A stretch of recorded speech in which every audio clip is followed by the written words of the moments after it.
let's take a look at Northern Lights, hole 7. I had done a video on this previously, but since that time, a couple things have changed, so this is an update. Uh, the things that changed, they moved the drop zone from the peninsula to the end of the first fairway, and they introduced the Glide Skip Captain. If you don't know, that is available in the Season Pass ranked multiplayer this season. I got the disc actually last season, and I've been using the heck out of it. And this is one hole where I found it's really useful. So I want to show you my new approach using the Glide Skip Captain. So off the tee, I still go with the Glide Skip Rive and try to get around the corner here. Hopefully get to the end of this first fairway. Kicked off the tree, but that's still fine. That's good. Anywhere in this area works. And then depending on how that first drive goes, I either go with the Warship or the Musket. But my goal is to get, using the bottom chevron as a pointer here, my goal is to get to this area right here, which is basically the old drop zone before they moved it. And there's two things I want to avoid on this second shot. One, of course, is going in the water. And two is getting stuck behind either this little scraggly bush, which has collision, or this rock, which can be annoying. So I want to be to the left here. And what disc is just going to take experience. But I'm going to use the Warship most of the time and just aim a little bit high just to put a little shorter distance on the shot. Usually works out pretty well. Somewhere about right here, I think. Yeah, let's try that. We'll go straight back. All right, that's pretty good. Would have liked to have been a little closer, but hey, it's safe.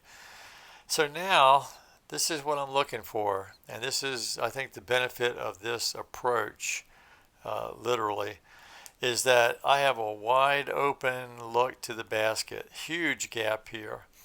And I know there's some other lines out there as far as the second shot. There's a forehand line to go up the peninsula to give you a potential look at an eagle. But those and some other approaches all bring into play these guardian trees around the basket.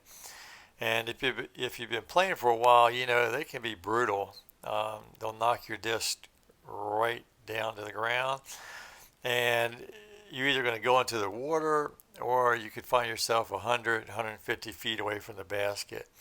So this prioritizes the open look, open access to the green for a birdie.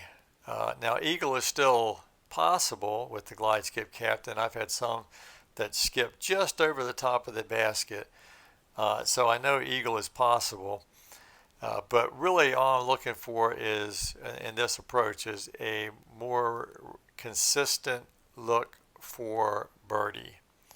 So that's my goal. And this is where the Glide Skip Captain comes into play after all that talking.